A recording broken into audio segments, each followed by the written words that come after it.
it's Amber Keith here, your key agent, and today we're going to talk about how an appraisal can kill your deal and how to avoid it, whether you're a buyer or a seller. We're excited, right? We're in escrow, things are moving along, we're halfway through the transaction, and then bam, the appraisal happens, and it's gone wrong, and it's come in low, and whether you're a buyer or a seller, this can completely upset and disrupt the deal. Low appraisal is like your GPS being taken over and guiding you right into a lake, and so we just want to talk about how to navigate you through the path with the least resistance. If those issues do come up and the appraisal does come in short, how to negotiate and resolve the issue.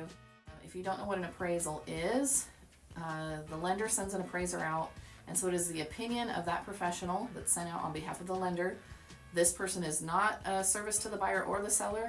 This person is to protect the lender, and so they want to make sure that they are not paying $600,000 for a home that's only worth $550,000. I mean, that's only fair, right? If something were to go wrong with a loan, they need to be able to make sure they can get that money back for the property.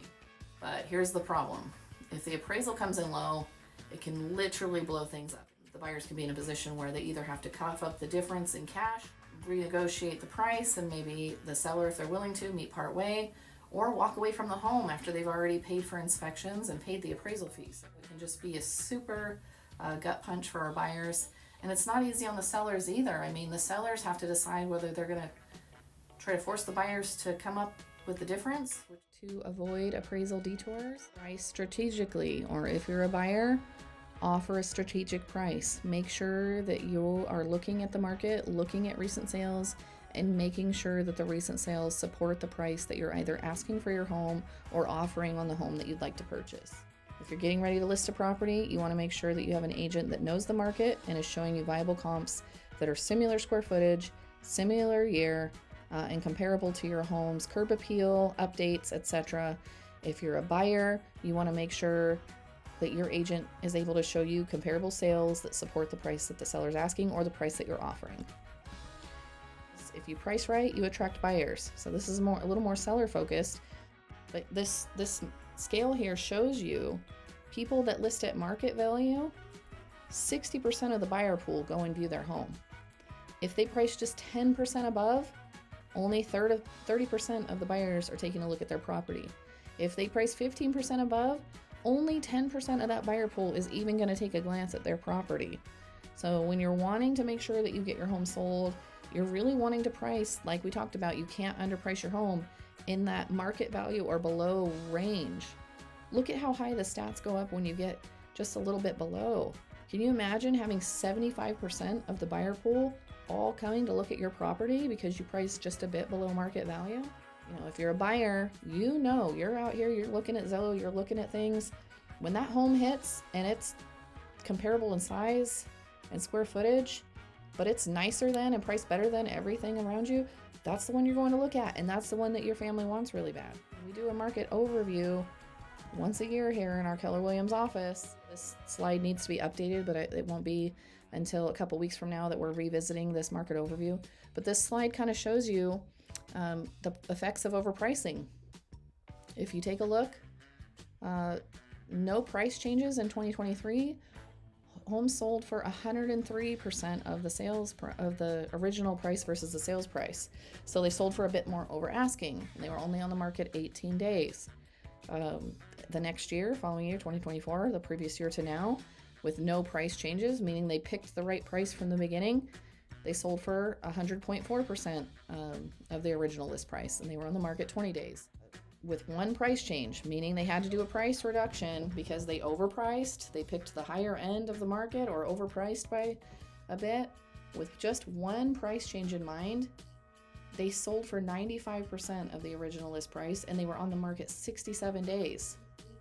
2024, not much different. One price change, 96% sales price versus the original list price.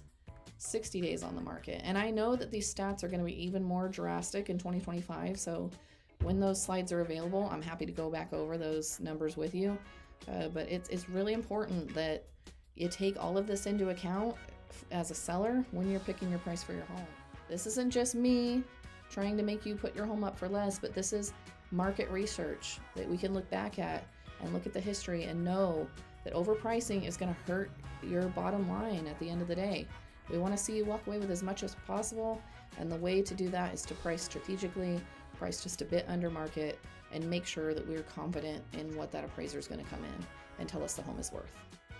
I'd like to sell your house for $1 million, but the market tells us what the home value is, and so if we try to overprice that, they're going to tell us with the appraiser that they're not willing to cover that, and we're going to have this detour that could completely disrupt your transaction. So you just want to make sure that when you pick your price, it's according to the market value.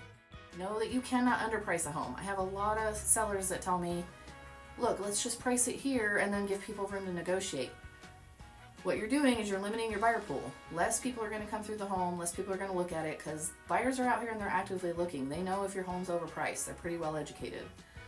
So if you price below market, the market will correct itself. When you're a buyer, you can have your agent do comps for you and make sure that the price you're offering is fair.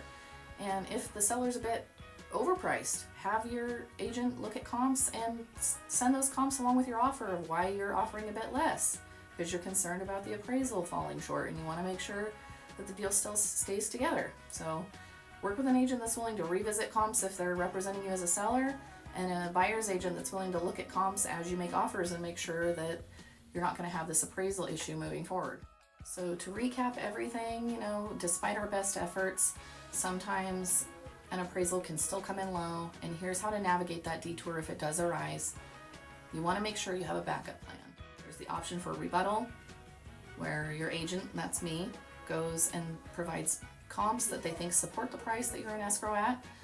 You can renegotiate, whether you're the buyer or the seller. The seller can come down and meet the buyer part way. The buyer can come up a bit if they have extra funds.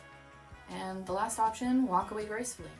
Hopefully you haven't removed your loan contingencies and things, so your deposit, your earnest money deposit, is protected. But unfortunately, you do have to walk away from that money you spent on that home inspection and that appraisal. But you're not going to lose your deposit, hopefully, and you have time to back out and go look at the next property. And that is just part of the game. Sometimes you do lose money in these scenarios. So that's an option. And as the seller, you can walk away too, but just know this appraisal will stick with your property for 90 days. So it might make sense to negotiate with that current buyer and buyer's agent to come up with a solution now, so that you don't have to stick with that appraisal with every buyer moving forward for the next 90 days. So lastly, whether you're buying or selling, I'm here to help you navigate real estate with confidence and make sure that you get to that successful close on either side of the game. So if you like this video, please hit the like button, please subscribe. I'm going to be posting content every week now on my channel. I can't wait to get more followers. I can't wait to see us all grow in knowledge when it comes to navigating the real estate journey. So hit that subscribe button and let me know if you have any questions. Feel free to reach out at 909-213-7700.